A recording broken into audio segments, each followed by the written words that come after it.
창세기 23장 말씀입니다.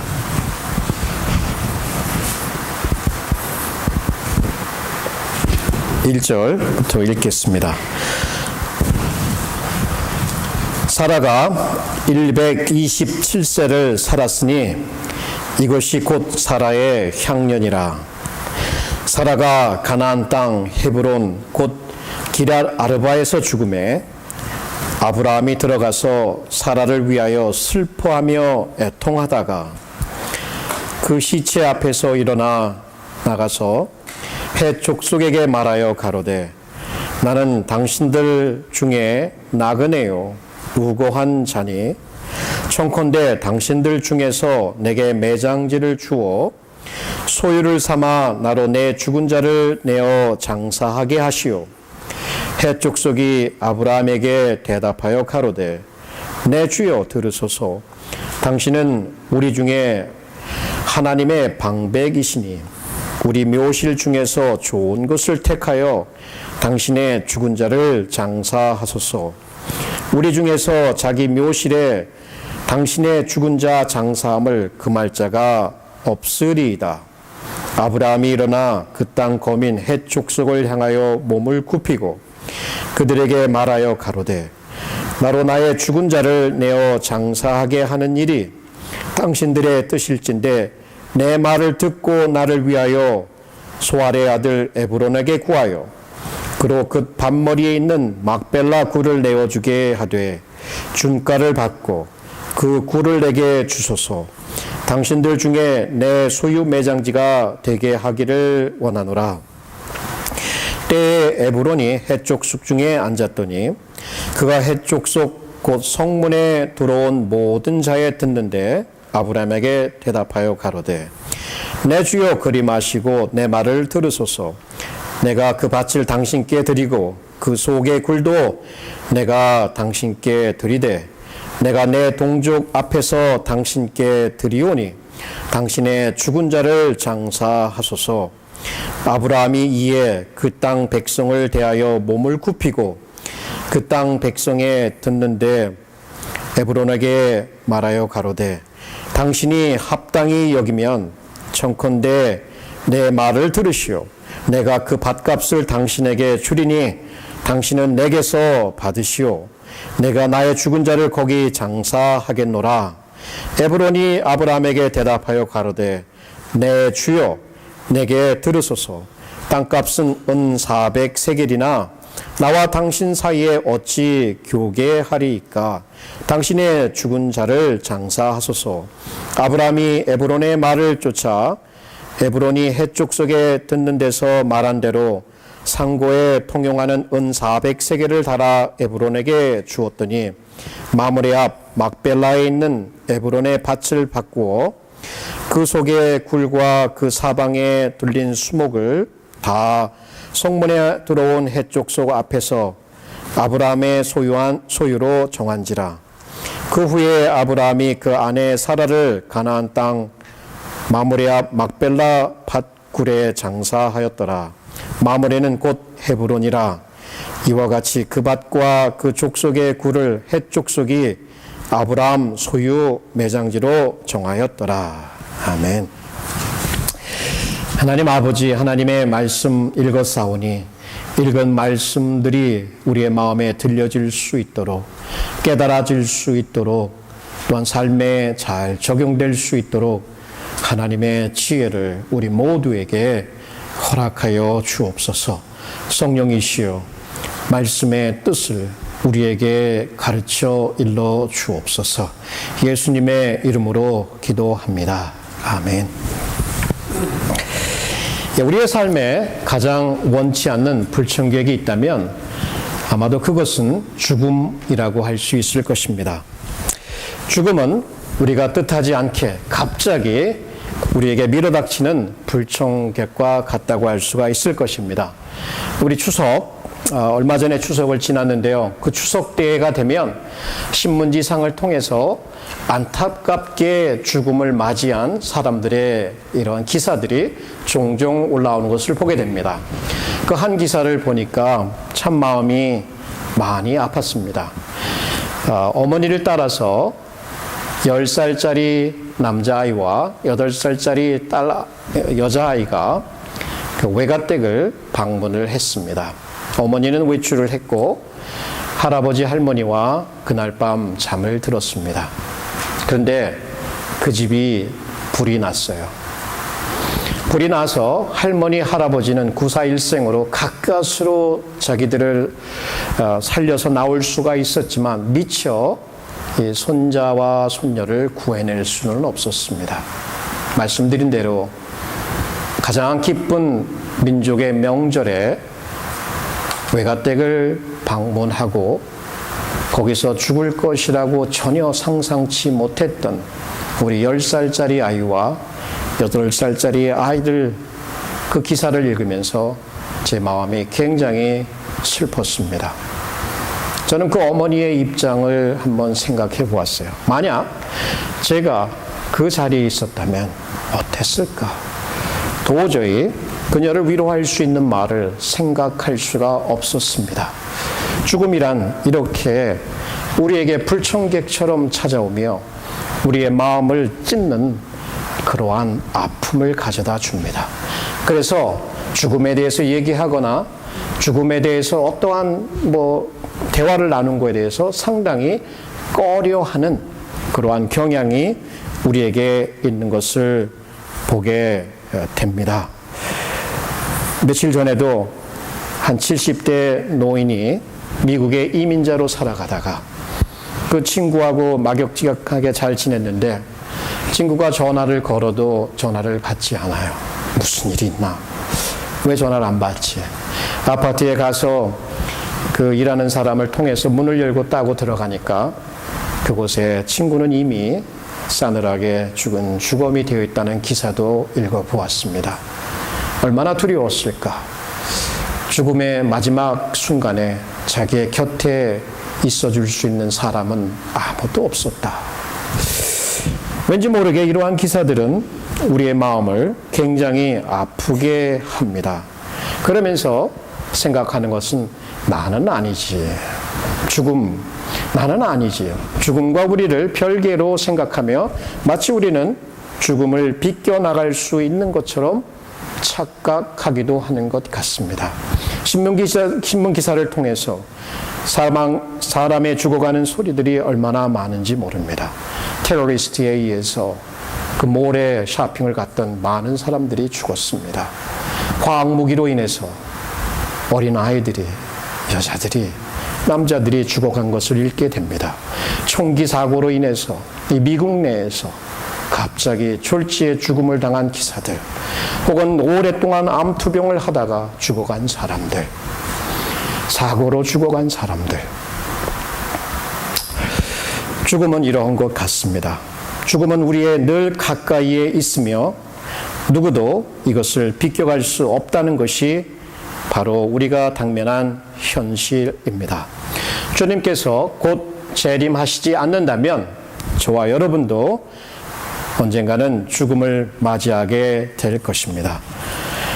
오늘 우리가 읽은 이 죽음, 그것이 바로 기록되어 있는 것이 창세기 23장입니다. 오늘날의 사람들은 어떻게 하면 잘 살 수 있을까? 이 well-being에 대해서 너무나 강조합니다. 그래서 더 건강하고 더 오래 살기 위해서 막대한 자본을 투자하며 그렇게 관심을 보이고 있습니다. 그러나 well-being, 잘 사는 것 중요하지만 그것과 함께 동일하게 중요한 것이 있다면 well-dying, 잘 죽는 것도 그만큼 중요하다는 사실입니다. 여러분, 잘 살아야죠. 그러나 어떻게 잘 죽을 수 있을까? 어떤 한 기독교 작가는 죽음을 우리에게 맡겨진 마지막 사명이다라고 표현을 하고 있습니다. 자, 어떻게 잘 죽을 수 있을까? 이 문제를 오늘 본문을 통해서 살펴보고자 원하는 것이죠. 여러분이 잘 아는 사라, 127년을 살아셨습니다. 아마 오늘날로 치면 기네스북에 오를 그만한 연세를 사셨죠. 그러나 그도 죽음을 맞이했습니다. 약속의 땅에 들어가서 하나님의 약속의 완전한 성취는 맛보지 못했지만 그래도 믿음 가운데에 이제 죽음을 맞이하게 됩니다. 평생의 동반자였던 아내를 잃은 이 나이든 아브라함의 울음을 우리는 이곳에서 읽어보게 됩니다. 자, 죽음을 맞이하는 이 노인이신 아브라함. 죽음의 이슈가 23장을 통해서 계속 언급되고 있습니다. 장례를 지내는 그 절차. 자, 이것을 통해서 우리가 한 가지 배울 수 있는 것이 있다면 그것은 우리는 믿음으로 죽음을 준비하는 삶을 살아야 한다는 것이에요. 믿음으로. 이 아브라함은 믿음의 조상이었듯이 믿음으로 죽음을 준비하는 삶을 살아야 한다는 것입니다. 우리가 최고의 죽음을 죽으려면 결국 그 죽음 자체보다는 그 앞서 있었던 그 삶을 어떻게 사느냐. 여러분의 지금 현재의 삶이 바로 죽음을 준비하는 시간이다라는 것이죠. 어떠한 내용의 삶을 살았느냐가 그 죽음이 정말 값지게 만든다는 것을 우리는 이 본문을 통해서 생각해 볼 수가 있게 됩니다. 여러분, 누구나 좋은 삶을 살아야지요. 그러나 잘 사는 것, 잘 죽는 것, 이 모두가 우리에게 중요하다는 것을 생각해야 할 것입니다. 혹 죽음의 순간에서 내가 왜 이런 삶을 살았을까? 후회하는 대다수의 사람들처럼 후회의 말을 남기기보다는 잘 살았다 하고 주님께 올라가는 그러한 저와 여러분이 되어야 할 것입니다.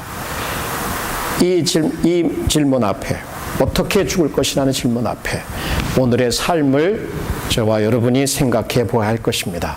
어떻게 죽음을 맞이할 것인가? 어떠한 좋은 죽음을 죽을 것인가?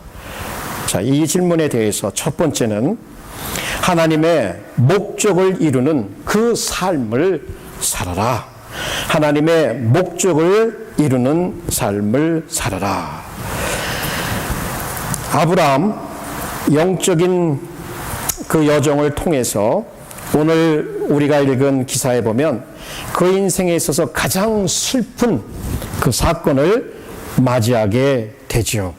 그 사건은 바로 아내의 죽음이었습니다. 1절, 2절을 보게 되면 사라가 127세를 살았으니 이것이 곧 사라의 향년이라. 사라가 가나안 땅 헤브론 곧 기럇 아르바에서 죽음에. 여기 이 글을 기록한 모세는 사라가 몇 년을 살았는지를 기록해 주고 있습니다. 성경을 읽어보면 어떠한 여인도 그 삶의 향년한 연수를 기록해 주고 있지 않습니다. 오직 유일하게 사라만이 몇 년을 살았는지를 기록해 주고 있어요. 왜 그럴까? 그것은 그만큼 이스라엘의 역사에 있어서, 성경의 역사에 있어서 사라라고 하는 한 여인이 차지하고 있는 비중, 그 역할이 크다라고 하는 것을 볼 수가 있습니다. 과연 사라는 어떠한 삶을 살았을까? 무엇을 위해 살았을까? 그동안 지나온 아브라함과 함께했던 생애를 쭉 훑어보면 그 삶을 조금은 이해해 볼 수 있을 것입니다. 하나님의 부르심을 받았지요. 그렇죠. 몇 년 전에요?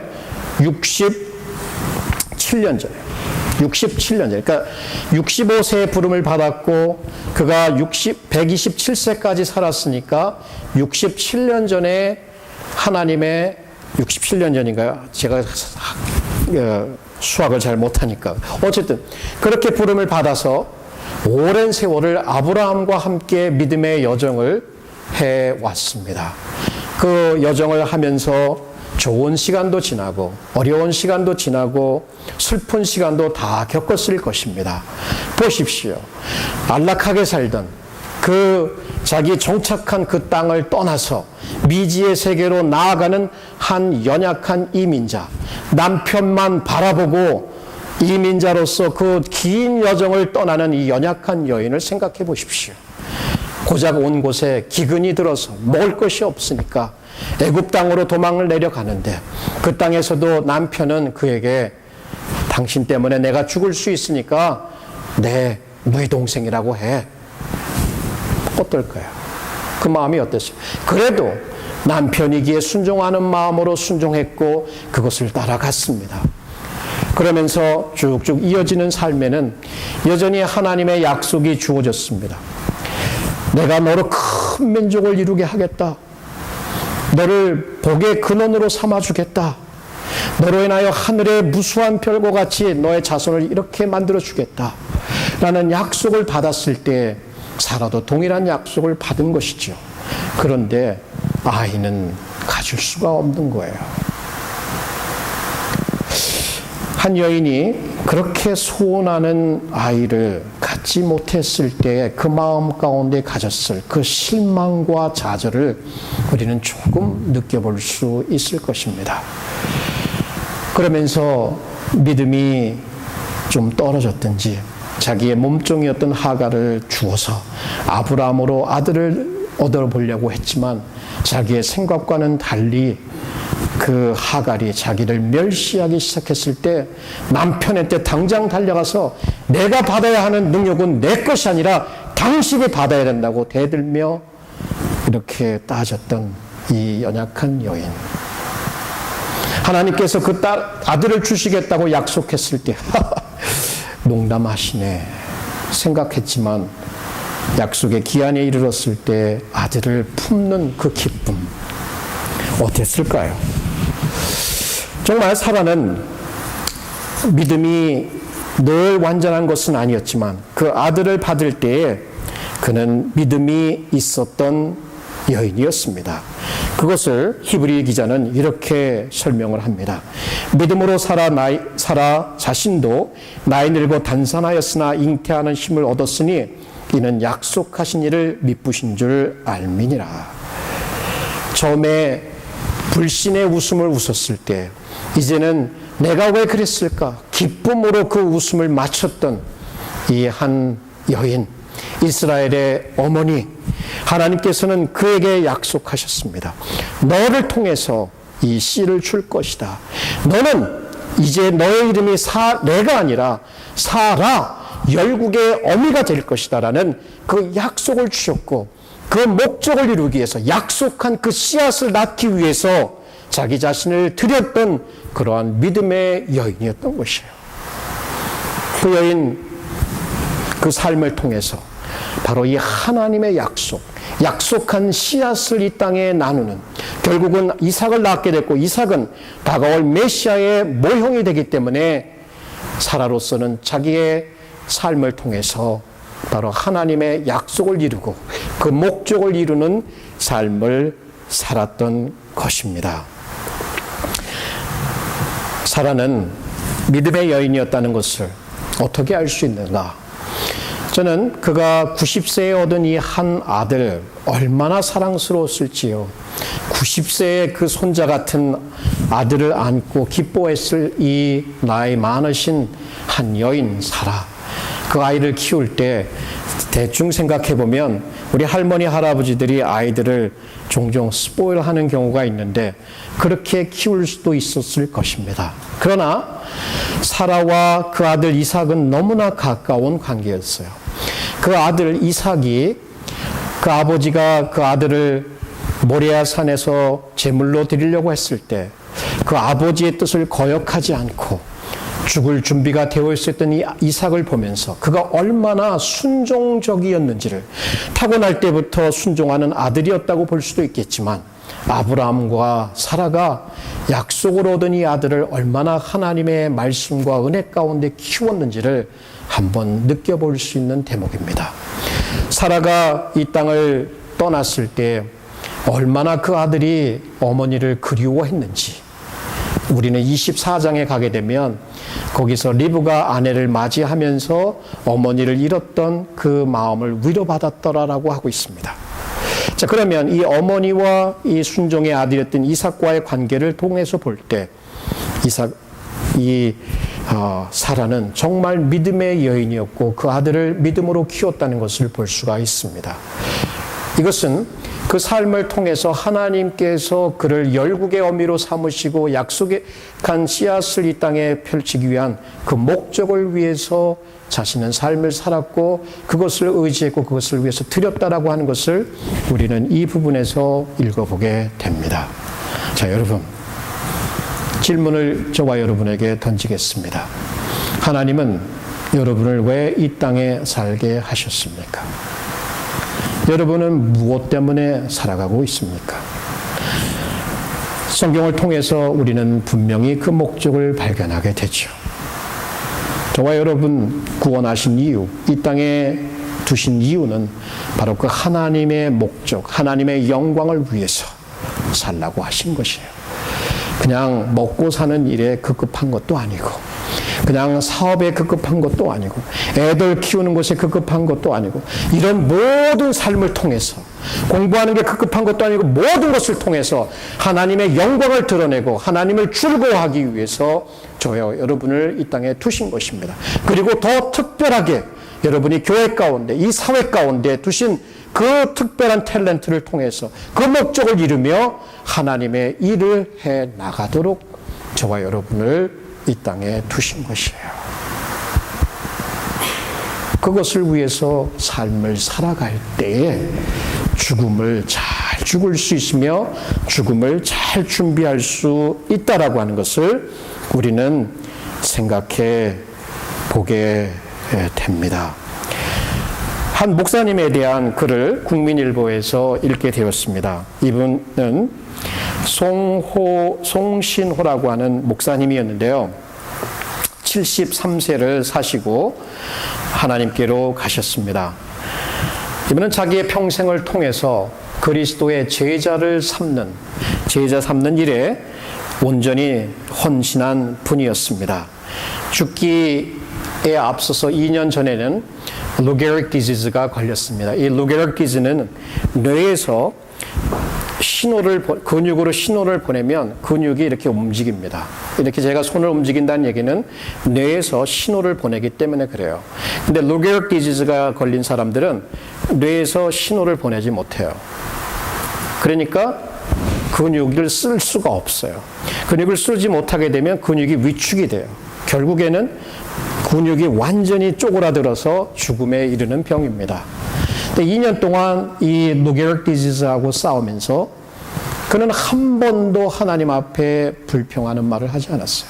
죽음의 순간에 왔을 때에도 자기를 지켜보는 모든 이에게 나를 위해서 울지 마시고 나아가서 그리스도의 제자를 삼으십시오 할 정도로 그는 그의 삶 속에서 하나님께서 의도하신 목적을 이루기 위해서 헌신했던 목사님이십니다. 그의 장례식에서 집도하는 목사님께서 그의 삶을 이렇게 평가합니다. 그는 피 한 방울도 다 쏟아서 그리스도를 섬겼다라고 평가를 내리고 있습니다. 1976년도 양평에 제자훈련센터를 지으시면서 5만 명이 넘는 사람들이 그의 제자 양육을 받고 나가게 됐으며 곳곳에서 그리스도의 제자 삼는 일을 펼치고 있다라고 합니다. 그의 평생을 통해서 삶의 라이프 버스로 삼은 것이 있는데 그것은 바로 갈라디아서 2장 20절이었습니다. 내가 그리스도와 함께 십자가에 못 박혔나니 그런즉 이제는 내가 산 것이 아니여 오직 내 안에 그리스도께서 사신 것이다. 이제 내가 육체 가운데 사는 것은 나를 사랑하사 나를 위하여 자기 몸을 버리신 하나님의 아들을 믿는 믿음 안에서 사는 것이다. 우연인지 모르겠지만 그는 새벽 2시 20분 갈라디아서 2장 20절 새벽 2시 20분에 주님의 부르심을 받고 주님께 갔습니다. 그러면서 그는 생명 연장 장치, 생명 유지 장치를 차기를 거부를 했습니다. 그러면서 하는 말이 사역 없이 섬김 없이 사는 생명을 무조건 연장하는 것은 내게는 무의미하다라고 얘기를 했습니다. 자, 그는 산대로 죽었다. 그는 산대로 죽었다. 자, 여러분, 우리가 지금 살고 있는 대로 주님께 헌신한 그 삶 그대로 죽음을 맞이하게 되는 거예요. 세상의 것들을 따라가며 세상과 더불어서 벗뛰어 세상의 향락에 즐거워하며 살아갔을 때의 그 삶과 정말 목적을 위해서 하나님이 주신 그 목적을 위해서 달려간 그 사람의 삶, 결국 죽음을 통해서도 하나님 앞에 영광을 돌리고 있다는 얘기예요. 어떻게 사실 것입니까? 무엇을 위해 사실 것입니까? 바로 하나님께서 말씀을 통해서 저와 여러분에게 주시는 그 목적, 하나님을 높이고 하나님을 영화롭게 하고 하나님을 즐거워하고 예수 그리스도를 전하고 많은 사람들을 주께로 인도하고 많은 사람들을 위해서 헌신하고, 여러분 행한 모든 삶의 하나하나는 결코 하나도 잊어버리지 않고 하나님께서 그대로 다 갚아 주실 것입니다. 자, 우리의 성공, 돈, 건강 다 좋은 것이에요. 그러나 그것은 절대로 우리의 삶의 목적이 될 수 없습니다. 우리의 삶의 목적은 바로 하나님이십니다. 그분을 추구하고 그분을 따라가고 그분을 높이고 그분을 섬기고 그의 백성들을 섬기며 살아가는 이 삶은 영원을 통해서 기억될 것입니다. 최고의 죽음, 바로 그것은 이러한 최고의 삶을 살았을 때에 이루어질 수 있다는 것을 기억하십시다. 자, 잘 죽기 위해서 우리는 하나님의 목적을 따라야 삶을 살아야 한다는 것을 배웠습니다. 두 번째는 하나님의 채우심을 의지하는 삶을 살라. 하나님의 채우심, 공급하심을 의지하는 삶을 살라. 우리가 살고 있는 이 땅의 삶이 영원하지 않다는 것을 기억해야 할 것입니다. 우리는 마치 이 땅에 영원히 살 것처럼 집도 크게 짓고 사업도 넓히고 많은 것을 하려고 하지만 결국 우리는 이 땅을 passing through, 통과하고 있다는 것이죠. 아브라함은 이것을 너무나 잘 알았습니다. 그 사랑하는 자의 죽음 앞에서, 그 죽음 앞에 섰을 때에 그가 울부짖으며 무엇을 깨달았을까? 그의 삶을 어떻게 이해했을까? 자, 이 글을 한번 여러분 들어보십시오. 자기를 어떻게 햇사람들에게 소개하고 있는가? 아브라함이 들어가서 아브라함이 자기 자신을 표현할 때, 나는 당신들 중에 나그네요 우고하는 자니. 자, 나그네와 우고한다는 표현을 쓰고 있어요. 이게 도대체 무슨 뜻일까? 나그네는 정처 없이 한 곳에서 이곳저곳으로 떠돌아다니는 사람을 얘기해요. 우고한다는 얘기는 요즘 말로 치면 미국에 살고 있는 영주권자 정도로 볼 수가 있어요. 이 나라 시민은 아니지만 이 나라에 살면서 다 가지는 그 모든 프리빌리지는 다 누릴 수 없는 어떤 그러한 형태의 생활을 얘기하고 있어요. 이 햇사람, 가나안 땅, 약속의 땅에 들어왔지만 그가 자신에 대해서 말하는 것은 무엇이에요? 나는 여전히 나그네이고 나는 이 땅을 떠나가는 우고하는 그러한 나그네다라고 표현을 하고 있어요. 왜 그랬을까? 자기의 삶을 어떻게 이해했길래 자신은 나는 나그네라고 표현했을까? 자, 그것은 우리에게 몇 가지를 그가 삶을 어떻게 이해했는지를 알려줍니다. 첫 번째는 그가 분명하게 깨달은 것은 이 땅에서의 삶은 영원하지 않은 짧다라고 하는 것을 생각했어요. 이쪽에서 텐트를 치고 그거 부지런하게 걷고 또 다음 곳으로 이주해가고 다음에서 며칠 있다가 또 그 이주해가고 끊임없이 목초지를 찾아다니는 이러한 나그네의 삶, 한 곳에 정착해서 안전하게 평화롭게 만수무강하고 살 수 있는 것이 이 땅의 삶이 아니다라는 것을, 그러기에는 이 땅은 너무나 짧다는 것을, 이 땅에 나는 시민이 아니라는 것을 아브라함은 나그네라는 그 표현에서 표현해내고 있다는 얘기예요. 여러분, 모세, 이스라엘의 지도자는 인생을 어떻게 이해했을까요? 그분은 이렇게 기록합니다. 우리의 연수는 70이요 강건하면 80이라도 그 연수의 자랑은 수고와 슬픔뿐이요 신속히 가니 우리가 날아가나이다. 저는 지금도 제가 미국 땅에 첫 발을 내디딜 때를 생생하게 기억하고 있습니다. 이 볼티모어 공항으로 왔습니다. 1991년. 22년이 지났지만 엊그제 같아요. 두려운 것은 앞으로 제가 22년을 더 산다면 그때 돌아볼 때 40년이라는 세월은 마치 신속히 날아가는 화살과 같지 않을까라는 생각을 해봅니다. 아마 연세 드신 분들은 이 땅에 이민 오시던 그날을 기억하실 것입니다. 힘들게 애들 데리고 짐 싸가지고 이 땅에 오셔서 아침 저녁으로 일하며 쉬지도 못하고 온 이 이민자의 삶, 아브라함의 삶이었어요. 그것이 우고하는 자, 그것이 나그네라고 표현하고 있다는 얘기예요. 그 삶을 그렇게 이해했던 거예요. 그럼 그렇게 이해한 사람이 이민자로 이 땅에 살아가면서 계속 옮겨 다니면서 어떠한 위협을 받았을까요? 법적으로 full privilege가 없는 상태에서 착취를 당할 수 있고 빼앗길 수 있고 죽음을 당할 수 있고 그런 이미 이주하면서 사람들이 나를 죽일지 모른다는 그런 두려움도 경험했지 않습니까? 그러나 나그네라고 하는 이 표현을 통해서 그가 깨달은 것은 진짜 나는 내가 살기 위해서는 하나님만 의지할 수밖에 없구나. 하나님의 보호하심, 하나님의 공급하심, 하나님의 약속을 의지할 수밖에 없구나. 나의 방패이시오 전능하신 하나님이 나의 하나님이다라는 것을 그는 의지할 수밖에 없었다라고 하는 것을 이 나그네 이민자의 삶을 통해서 고백했던 것입니다. 여러분 정말 그렇습니까? 여러분 이민 생활 쉬웠던가요? 얼마나 어려웠을까요? 제가 가끔 여러분들과 대화를 나눠서 그 고생한 얘기들을 줄줄줄 풀어놓으면 밤이 새도록 얘기해도 끝이 나지 않아요.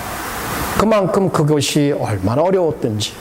그래도 그 중에 하나님을 의지하고 하나님께서 이만큼 붙들어 주셔서 내가 이렇게 살아왔다라고 눈물로 고백하는 여러분의 이야기를 들어보았습니다. 그래요. 천국을 소망하며 살아가는 사람들은 이 땅을 지나가는 겁니다. 이 땅이 영원하지 않다는 것을 생각합니다. 그래서 이 땅의 것에 집착하지 않고 느슨하게 잡을지라 있는 것 주시면 감사하고 살아가는 그러한 나그네와 같은 삶이다라고 하는 것을 우리는 기억할 필요가 있습니다. 이 나그네와 같은 삶을 이 믿음의 조상들은 다 살아갔던 것이에요.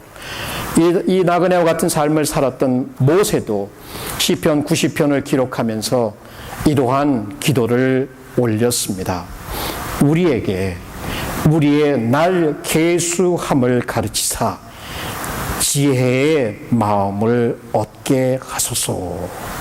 아침에 주의 인자로 우리를 만족해 하사 우리 평생에 즐겁고 기쁘게 하소서. 주의 행사를 주의 종에게 나타내시며 주의 영광을 저의 자손에게 나타내소서.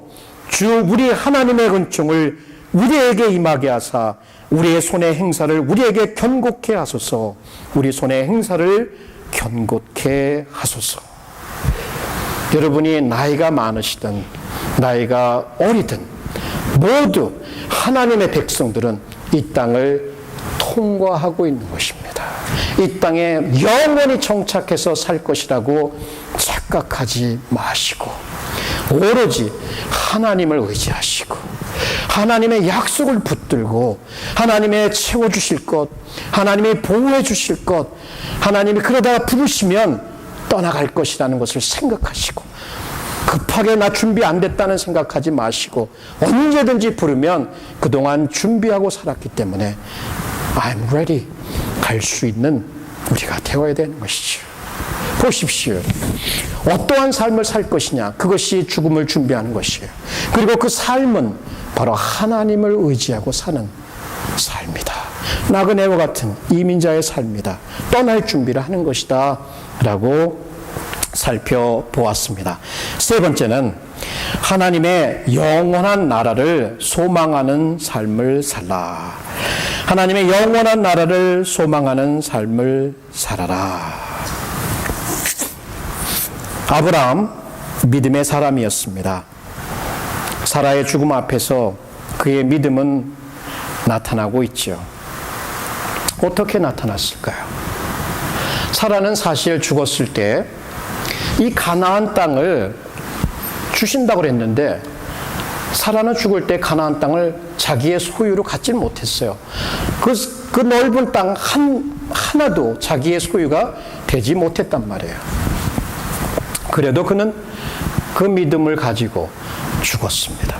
그리고 아브라함이 그때에서야 이 사라를 땅에 묻기 위해서 땅을 사게 됩니다. 햇사람들에게 나아가서 그들과 거래를 시작합니다.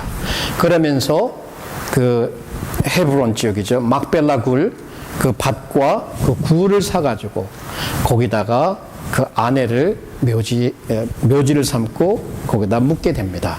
후에 아브라함도 거기에 묻히게 되고 이삭도 묻히게 되고 그 아내 리브가도 묻히게 되고 야곱도 또 그의 아내 레아도 거기에 묻히게 된 것을 볼 수가 있습니다. 이스라엘의 역대 족장들이 그곳에 다 묻혀요.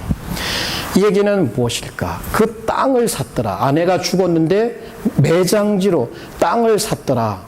하나님이 약속한 땅, 가나안 땅, 이것이 다 그의 소유가 될 텐데 그는 그의 땅이 없어서 매장지가 없었는데 여기서 샀더라라고 하는 것은 바로 믿음의 첫 열매, 믿음으로 하나님께서 주신다고 한 약속의 땅의 첫 열매를 그곳에서 사고 있는 거예요. 사람의 손에서 사람이 공짜로 준다고 했는데도 아니야. 이것은 하나님께서 내게 주시는 거야. 모든 정가를 다 주고 400세겔이면 오늘날로 치면 한 10파운드가 되는 은을 달아서 주고 그 땅을 구입해서 아내를 묻게 됩니다. 이것은 바로 믿음의 행위이고 소망의 행위입니다. 왜? 무슨 소망이 있었느냐? 장차 나의 후손들이 이 땅에 별과 같이 많아질 것이다. 나의 모든 후손들이 이 땅을 차지하게 될 것이다. 라고 하는 소망을 가지고 그 땅을 사게 됐다는 얘기예요. 그리고 그것은 또 심볼릭하게 상징적으로 그는 그 땅을 지나갔으며 결국에는 이 땅이 영원한 처소가 아니라 하늘의 가나안, 이 헤븐리 가나안을 소망하면서 죽었다라고 하는 얘기예요. 그 얘기는 뭐냐면 바로 하나님의 영원한 나라를 소망하면서 그도 죽음을 맞이했다는 얘기예요. 히브리서 기자는 이들의 이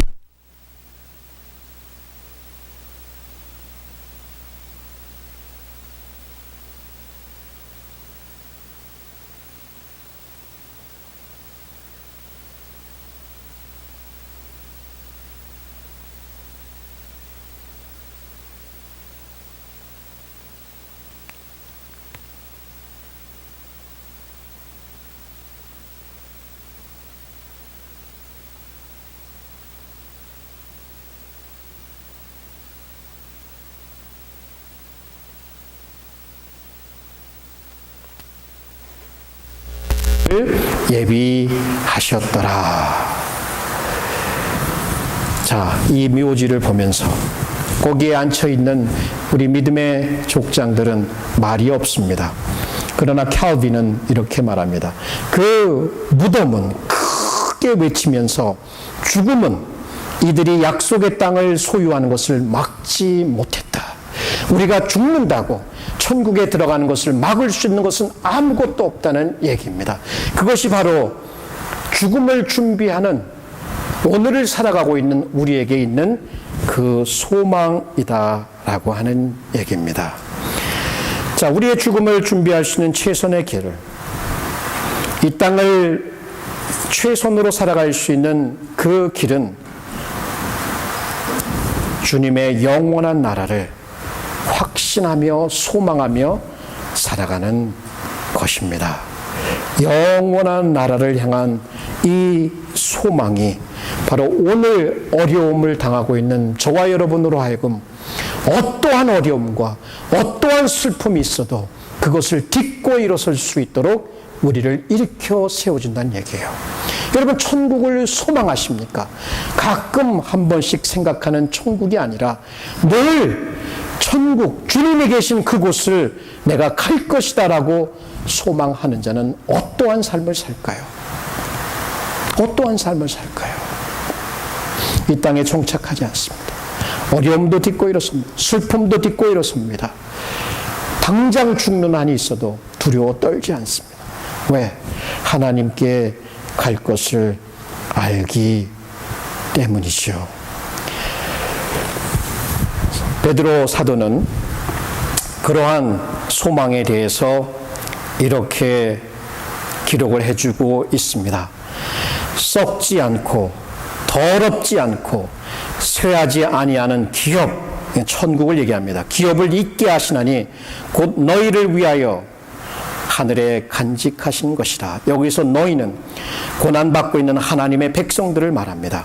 너희가 말세에 나타내기로 예비하신 구원을 얻기 위하여 믿음으로 말미암아 하나님의 능력으로 보호하심을 입었나니 이러므로 너희가 이제 여러 가지 시험으로 인하여 잠깐 근심하게 되지 않을 수 없었으나 오히려 크게 기뻐하는도라.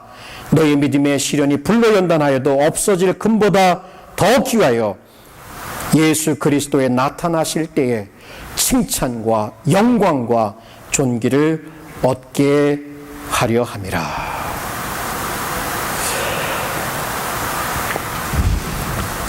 죽음은 우리에게 어떤 것일까요? 두려워 떨며 어떻게 될까? 그러한 때일까요? 그래서 그런지 어떠한 카멘테이터, 주석가는 이 죽음을 이렇게 표현하고 있습니다. 죽음의 때는 믿음이 가장 위대하게 드러날 때이다. 하나님의 약속을 받은 자는 무덤 너머로 소망을 가진다. 그 무덤 앞에 섰을 때 그 무덤 속으로 여러분의 모든 소망이 없어지는 것이 아니라 그 무덤 속에서 다시금 소망이 일어나는 것은 그것이 기독교인들이 가진 죽음을 뛰어넘는 소망이다라고 하는 것입니다. 이러한 소망 어떤 것도 없앨 수 없습니다. 댄 리처슨이라고 하는 그리스도를 잘 믿는 사람, 그분은 암투병을 하다가 세상을 떠나게 되었습니다. 그의 추모식에서 이러한 글이 사람들에게 나누어 주었습니다. 암으로 투병했으니까 암에 대한 이야기인데요. 암은 죽음을 상징합니다. 암의 힘은 제한적이다. 암은 사랑의 힘을 없앨 수 없다. 암은 믿음을 약화시킬 수 없다. 암은 평화를 좀먹을 수 없다.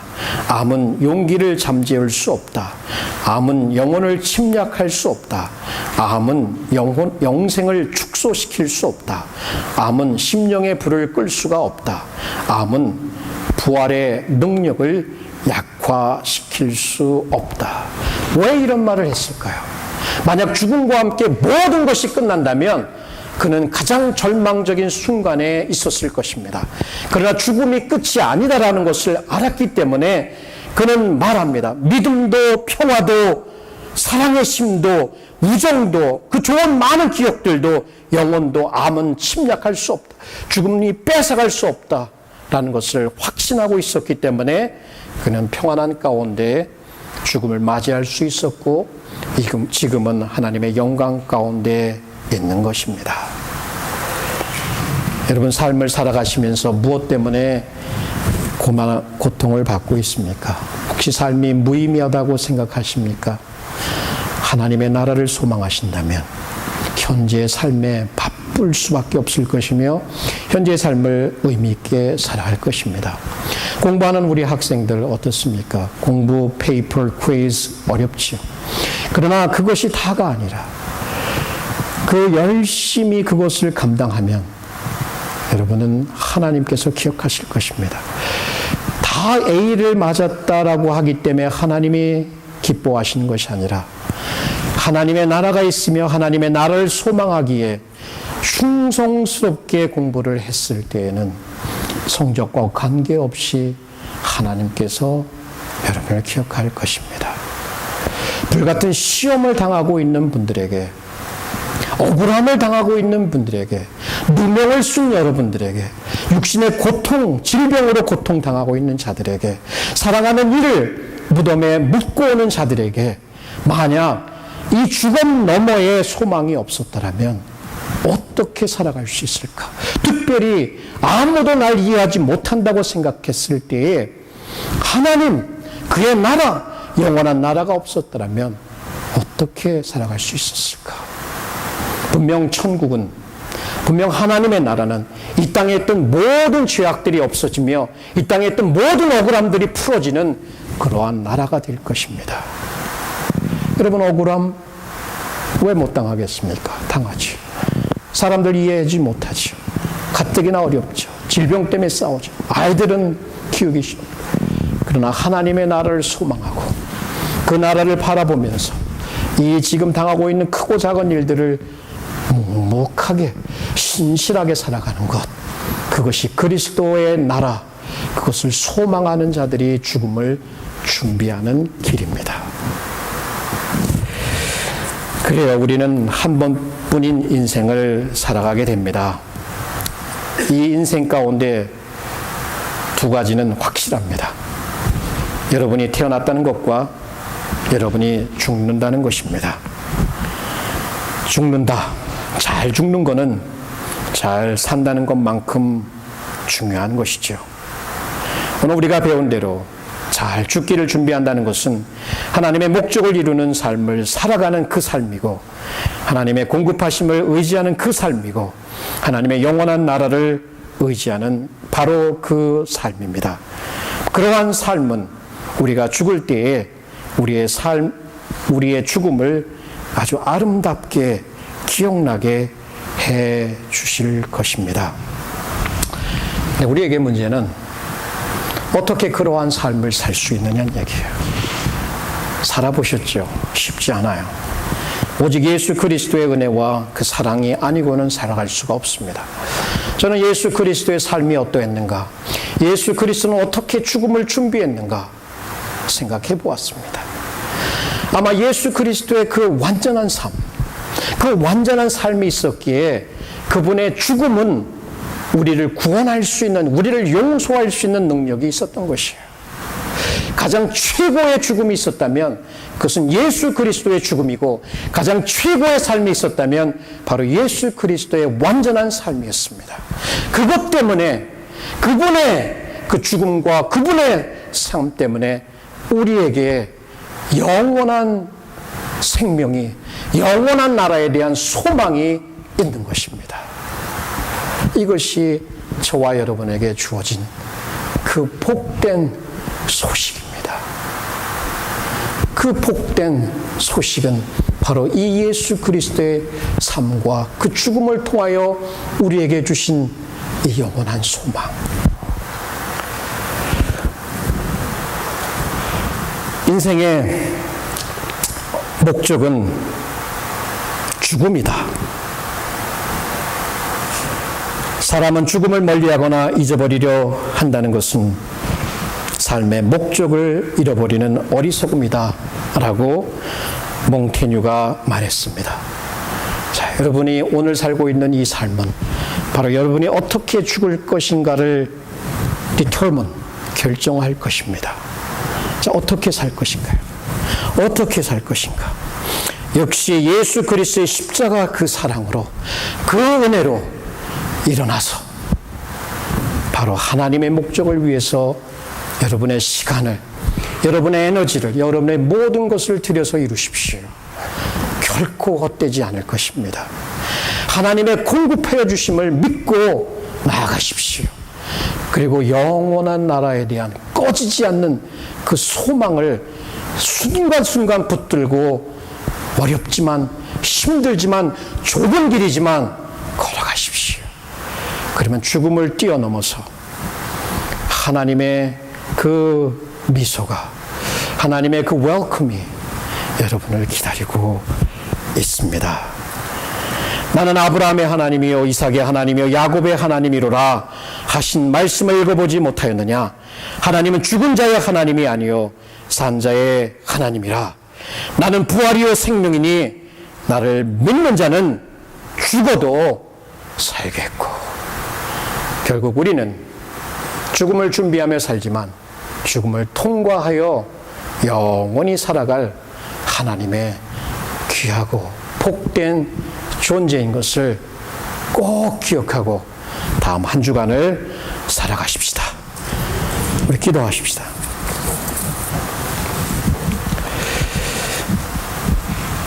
오늘 죽음에 대한 질문은 바로 우리 현재의 삶에 대한 질문임을 생각해 보았습니다.